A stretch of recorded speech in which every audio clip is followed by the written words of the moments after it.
we've already, this is a natural transition that you have a book called Ototoxic, am I pronouncing that correctly? Ototoxic Drugs. And you discuss in there the ear damaging side effects of drugs, herbals, and chemicals. And if you'd care to talk about that, that's a fascinating topic as well. It is. And here's a copy of the third edition of the book. As you can see, it's light reading, over 4 pounds. That's heavy reading. Ooh, I tell my. people, don't lay on your back when you're reading There this, you go. because if you fall asleep, you'll smother yourself. Want to go? Why? And we get 2 of them for weightlifting, right? Yeah. Oh, yes. There you go. Okay. Oh my goodness. And the next edition, whenever I get it finished, will be exactly double this. It'll be about 1,600 pages. This is 800 pages right here. Well, I exaggerate. It's really only 798 pages. So is it true that you never sleep, right? You're so prolific, you just can't have any time for sleeping, right? Well, I usually do it between 2 and 4 in the morning, I say. There you go. Well, actually, I'm awake by then. But I just focus on these things, and so many people write me. I mean, I've got a number of emails already today where people have asked me, is this drug okay? Or I took this drug and this is what happened. I took clindamycin. Somebody else said I took ibuprofen and now I got to do something else. Would this drug be better? They're asking about naproxen. And do you cover that in this book about a list of the drugs, or is that just too much to get into? Let me just show you what I have, because I have the first 13 chapters. Okay, that much. This much here of this book is talking about drugs, and all of this part here is the listings of the drugs. Oh my! See. So there's. Yeah, so comprehensive. That's fabulous. There you can see something about fluoxetine, and you can see like it shows all the different side effects. There's about 30 different side effects that drugs can damage your ears. So you might not get all of them. Hopefully you don't. But like fluoxetine here, it says hearing loss, hyperacusis, tinnitus, ataxia, which is staggering gait, like the proverbial drunken sailor because it's wrecking your balance, dizziness, nystagmus, where your eyes jerk sideways, vertigo, and ear pain. And that's what I have about fluoxetine. It tells you where I found that information. It tells you how bad it is. Anything that I know about it is in there so that you can check my sources and see what you say. Now, unfortunately, most doctors say drugs are not ototoxic, or they say, well, a few of them are, like aminoglycosides, anti-cancer drugs. The platinum drugs are very ototoxic. And they don't list anything else. So when I have over 1,000 drugs in this one, and chemicals as well that damage ears, and you want to know that, so that if the doctor prescribes a drug, you can say that one is the worst in that class, I'm not taking it. And I do that. I'll suggest to him, here's another drug in the same class, will this do the job? And if it will, fine. But I've got 3 or 4 rules of thumb when it comes to drugs and ototoxicity. And the first rule of thumb, I'm going to run out of thumbs, but the first rule of thumb is you take the least ototoxic drug that'll do the job. So if the doctor says you need a cephalosporin class of drugs, and he prescribes cephalexin, it just happens that cephalexin is the most ototoxic of the cephalosporins. So you say, well, could I take this one instead? So rule number 1, least ototoxic drug. Number 2, take the smallest dose that you can, that'll do the job. Doctors like to, sometimes they give you a massive dose. They're going to really, steamroller to kill a fly. That way you can wreck your ears. So take the smallest dose, that'll do the job. Third rule of thumb, I've got to get one more somewhere. You want to take it for the shortest possible time. Doctor says this is an antibiotic, you got to take it for 14 days. The latest study said, that's baloney. Really? You only take drugs for as long as you need to. So my policy is, say I had an infection and I'm supposed to take a drug. Let's see, doctor says it's a 10-day dose. But after 3 days, my infection is gone. I give it one more day, I quit. Because and that's so good to know, because I resist all drugs and even antibiotics, and they don't tell you that you need probiotics or prebiotics to counteract the effects, because the antibiotics attack some 83 of our, Yeah, it takes your immune system out. It does. 80% of your That's good to know. Is in your gut. Yes. And if you kill off all the good bacteria in your gut, you shot your immune system way down. Oh, yes. So I would never take antibiotics unless I'm taking probiotics at the same time, and for quite heavy doses, and for a week or two after, so your body builds back up. Right. So those are my 3 rules of thumb, and if you can do those, you can fly under the ototoxic radar quite often, and you won't have side effects. But if the doctor is got you on this dose and he doubles the dose and all of a sudden you got tinnitus, you knew you just went over the radar. Ask to reduce the dose down just below, and you'll be all right. Now, of course, I don't like taking drugs, period. And so I always look for alternative medicine, natural means, so chiropractic, herbalists, naturopaths, whatever that you can find, and try that first. But doctors, instead of giving drugs as their last resort, they use it as their first plan of attack. Mm-hmm. If you want to avoid all the problems and side effects of drugs, use all these other things as your first line of attack, and try them. And if nothing else works, then take the drugs. But then again, take the least ototoxic drug to start with and work from there. I'm such a believer in that. And we were talking before we got started today that, that medical practitioners these days, they're trained by the institutions that are sponsoring, like Big Pharma. They're trained to look at the symptoms and not the causes. And, they are incentivized by the pharmaceutical companies to prescribe this and that and this and that, and the more they can sell, the bigger the profits. And it's always good to question, and I certainly, when people will say, well, doctors will say, well, you need to take this, and I say, well, I'm not going to, just for whatever. I'm dealing with some cognitive issues from a concussion, and they wanted to put me through a medication review. And I said, well, there's no point in that, because I will not be taking psychotropic drugs. I won't be taking any drugs as a course of my treatment. So we might as well save some time. So I think they think I'm a troublemaker, but I know, I've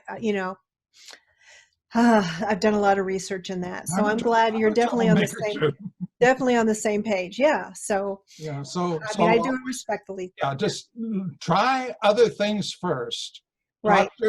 Doctors are thinking drugs. That's what they're trained on in medical school. Mm-hmm. So they don't really know other things. Exactly. That's how they're trained. And, that's where they come from. So I certainly introduce that with utmost respect, because there's certainly places where that type of treatment, it makes sense. But always question and have them show you. So I believe you've covered my next question, what people can do to reduce their risk of having ototoxic drug reactions, but you've given those 3 points. So plus the fourth, drugs in the first place. Exactly. So those are my 4 key points, and people that start doing that are finding it. And I would never take a drug when a doctor says, well, just in case, maybe you've got an infection, maybe you should just take it, or maybe you should take another dose of it.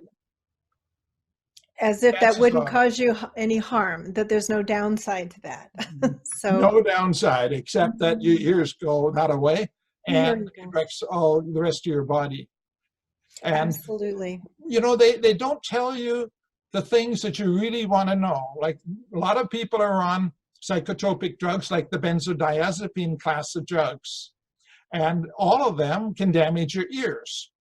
But maybe 4 years ago or so, I was on a website and it was listing all the side effects of drugs. I mean, all of them. There's typically 300 or 400 side effects that these drugs would damage in your. And so I was just looking down, just looking for ones related to ears. And I just started noticing, because they were sorted in order. This is the most common side effect, and on down. And I couldn't believe it. The most common side effect of benzos, what do you think it is? Got any idea? Vertigo, hearing loss, tinnitus. A lot of people would say dizziness. Mm-hmm. But the most common side effect of all the benzos, either the first, the second, or the third most common side effect, was suicide. No. I couldn't believe it. Nobody ever tells you that. And if I hadn't seen this list with how common each side effect was, I never would have noticed it. That's really good to know. Our group, Wired Schools, we are monitoring cancer and suicide clusters at schools in the United States. And there's a high school near us with a suicide cluster. And there's a big push, as you may know, from the mental health industry, trying to talk about stop the stigma of mental health. They want to bring in more mental health practitioners, more social workers, which will assign more, prescribe more drugs, more suicides. Again, they're not looking in the right places. I want to mention that they need to look into the wireless devices inside schools, and that the accumulation is the exposure is cumulative, and they are more vulnerable than adults, as you know. I'm not telling you anything on this, but they're looking in all the wrong places. But for remedy, and again, they're looking at the reactions. They're looking to bring in more police presence, have more shooting drills in 6th grade. That's just so sad and unnecessary. And all they have to do is quit prescribing benzos and the other ones, because I've seen some information that indicates that a lot of the shooters are also on these drugs. Exactly. And so you either are committing suicide or you're killing other people. And that's connected to violent behavior, which sends them down that road. And they need to look to hardwire their schools. And even if they are dubious about whether that's a good remedy, they could just try having the children do a digital detox and see if they don't feel better. After, like Dr. Victoria Dunkley, she advocates in her book, Reset Your Child's Brain, that take them off all wireless devices for 4 to 6 weeks. And she said it might even be necessary to get them out of the house, because the kids will find them. If you've just put them in a drawer or something, they'll find them. And she's done, I have a video where she's done an intervention with 2 children, and it works so beautifully that after they got through their initial whining period, they needed to check their messages at social media or whatever, they felt better. They got outside. They were playing with each other. They were talking with one another. They were learning about trees and animals. And so it's a healthy thing. So that's a good way to test it. Just take yourself away from that and see if you don't feel better, or do what I do. And I don't, like, I'm surrounded right now. I've got 6 monitors and 3 computers on my desk. Mm-hmm. I've got external hard drives. I've got the Wi-Fi, the modems. I've got phones. I've got a phone on my belt. But everything is not Wi-Fi. My phone is on airplane mode, so it doesn't irritate me. I tell people I don't like to glow green in the dark. There you go. There you go. You get all of my computers, all of my devices are all Ethernet. They're not producing radiation.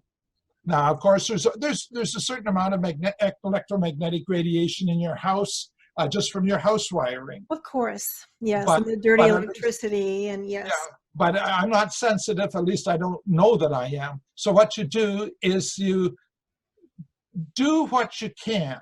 I'm not I'm not rabid and say, well, I'm going to live in the North Pole or the South Pole where there isn't any. I just say, take these steps which are prudent. If I want to make a phone call on my cell phone, I will turn it on, make the phone call, and get off. Mm-hmm. If I want to do things with my tablet or something, and I need to download something from the internet, and because I can't, it doesn't have Ethernet capability, I have to turn the Wi-Fi on. I turn it on, I download it, I turn the Wi-Fi off. There you go. Just doing things like that reduces your exposure. And remember, we're trying to fly under the radar of all of these devices. Right. I'm glad you mentioned that, because I tell people, I'm not looking to take your cell phone away. Not at all. But there are ways we can practice safe tech. So that's what we're doing. We're just reducing. Do what is as safe as you can, that fits your lifestyle. Mm-hmm. And just with a cell phone, holding it away from your head. My hearing is so bad that my cell phone has a special amplifier on the back of it, so I have both of these running almost wide open just so I can hear. Right. I have to plug my earphones in there, mm-hmm. and so I can hold the cell phone away from me, and you don't get irritated the same. Exactly. And this is my smartphone. It's wired and analog, but so yeah, there are ways to do that. That's I'm glad you mentioned that. But if you look at my cell phone when I turn it on, I don't know if we can see it, but you can see it's sitting. Doesn't show, but it's sitting in airplane mode. Yes, that's the way it is. It's the safest. Yes, it is. Ours is as well, and we take it with us in the car to have for emergencies, but we don't need to have conversations on that for the most part. There's always exceptions, but I think this is great that we're talking about all of this and this information about the ototoxic drugs, and this is just great information. And any closing thoughts on this subtopic before we move on to the next segment? Just try and live as healthy as you can so that you don't need to go to the doctor, and then you won't get prescribed drugs. Absolutely. And then they won't wreck you. Eat well, absolutely. Well, thank you, Dr. Neil. We appreciate this segment. Before we move on to the next one, which is probably my favorite, the musical ear syndrome, that's quite interesting. So thank you for this.